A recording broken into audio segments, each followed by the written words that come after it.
Hello everyone, this is Karen Berry. I'm an oblique finger weaver and I wanted to show you how to set up your warps to get started weaving. This piece I'm going to use just a practice piece for the border tutorial, so I'll just set this up and show you how to set up your warps. You're going to start with pre-cut yarn, and you're always going to want to cut it longer than you want it to be. This is a lesson that I learned the hard way early on. If I'm doing a sash that's 6 feet long, it's going to need to be longer than that, and I haven't figured out the exact math for that. I just usually cut plenty, and I figure if a little yarn goes to waste, it's better than figuring out that you've cut it too short halfway through a project, which is never fun, and I've done it before. So you know, we all make mistakes, but you learn from them. So always make sure you're cutting your strands of yarn longer than the piece that you eventually want to have completed. For this practice piece, it's pretty short, but so basically what you're going to want to do is have 2 dowel rods. Some people use 3. I use 2. It's just simpler. I use these. These are actually those bamboo lawn stakes you can get at the hardware store because they're very smooth. They don't have any splinters like a normal dowel rod, which gets caught on the yarn and is kind of annoying. So personally, in my weaving, I use these. Just make sure that you thoroughly clean these with soap and bleach or something, because they are dyed green to go in your lawn, and you definitely don't want to get that on your yarn. So, but I've had these for years, so whatever dye is in here is not coming off anymore.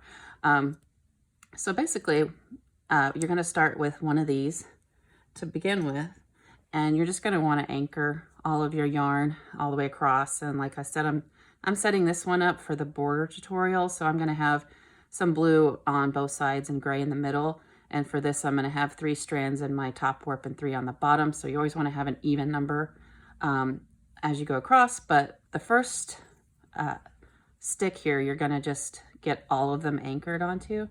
And what I do is I just kind of loop them over like this. I take the stick and I loop it over and under the strand, so it kind of just gets hooked on like that.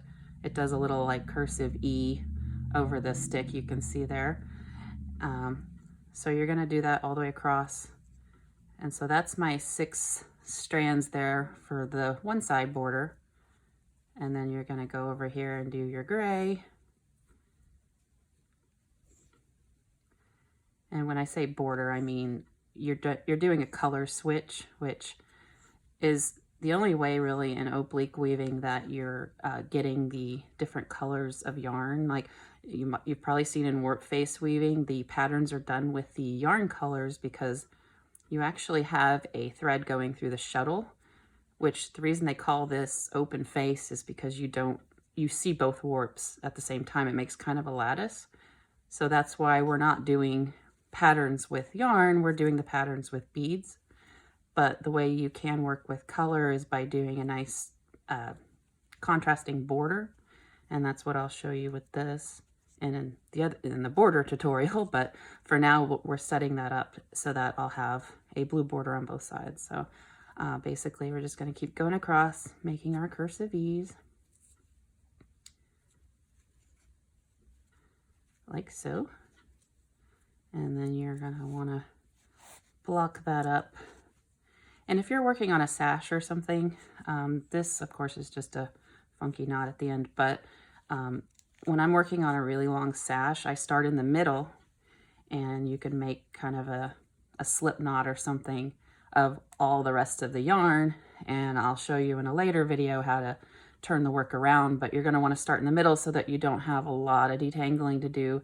At the bottom, you only have half the sash worth of detangling, which is still a lot, but you know, detangling, I tell everyone, is probably about 40% of every project. If I could figure out a way to harness that, I would. So once you get these all kind of tight on here, you get your anchor really good and going there. And then you're going to want to clamp your knot into something. I have this awesome rig that I built years ago. It's basically 2 square dowel rods with some rings in here, you know, doing my DIY at home kind of thing.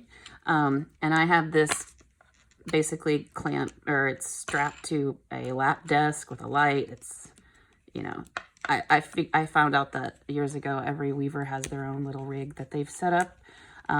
But, you know, if you're just starting, a clipboard is perfect because you can just take it and clip it in the top there and you're good to go. So, like I said, I use 2 dowels when I'm doing this. If you use 3, you would do this a little bit differently, but what you're going to end up with is on your starting side is this strand will be on top, but since we're going to go around another dowel, it needs to start out on the bottom, and you'll see why once we get that dowel in there. But so essentially you're going to drop the first thread and pick up the second. So when I'm doing this, I'm just kind of, you know, whispering to myself, you know, down, up, down, up. I mean, it's very primitive, but it works. And you're going to keep doing that all the way across, and that's how you're going to get your separate warps. So down, up, down, up, down, up, down, up. And much like in the tutorial where I taught about weaving the row, is you can just drop this bottom warp as you work. Just kind of trust your desk or whatever you're working on that as long as you have one warp in your hand and you're keeping track of it, the other one's not going anywhere. Down, up, keep doing that. Oh, see, I messed it up. I started talking, which is bad. All right, so we've got down, ups, and down, up.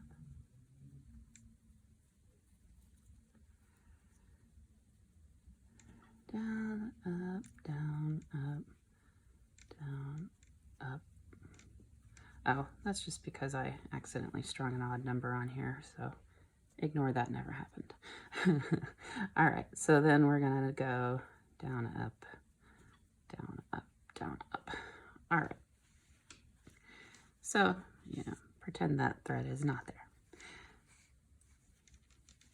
So now, since we've got our 2 warps separated here, move that way. You're going to stick your dowel in between the warps, and this is where I was saying we're going to want the first thread to be on the top warp, which right now it's on the bottom, but we're locking in this dowel basically by swapping. So this will come up, the top warp thread will go down, grab the first bottom one, bring it up. So you're basically locking in that dowel. And so if you tighten it like that, you see how it gets locked in there. And just keep going across like that. Pull the bottom one up, top one down, bottom one up, top one down. You can keep locking it in. It wants to jump around there. And pull up, down, up, down, up, down, up, down. And for all of the videos where I'm actually weaving, I'll have a right and left hand version. For setting up the warp like this, I don't necessarily think I need to do that. So just remember that wherever you're weaving from, meaning this hand is picking the threads, in this case it's my left hand, that's where you want that top thread to be the leading thread. So if you're a right-hander, it would be on this side. You would want to start from as being the top thread and then work this way. And then in this case, I'm having that top thread be there. So hopefully that makes sense. If it doesn't, I can mirror this video as well for right-handed people, but just always remember I'm left-handed. So, so then we just keep doing that. So up, down, up, down, up, down, and up, down. So now we've got our dowel locked in, and we've got our 2 warps ready to weave.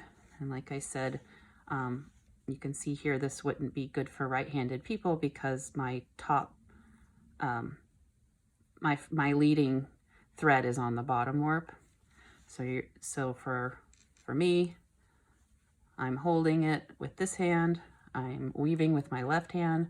So that top thread is my leading thread. So that's how you want it to end up when you're done setting it up.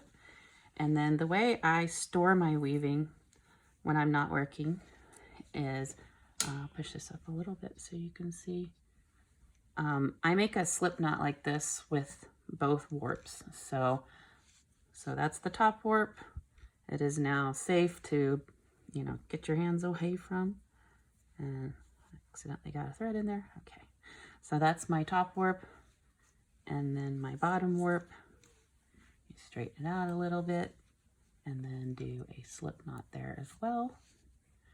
And then you're good. You can drop it and your warps will stay separate. But that's, like I said before, don't cross the streams. You always want to keep your warps separate. Otherwise you could lose track of where you're at, and that's never fun to have to find out. So thanks for watching, and again, check out the rest of my videos.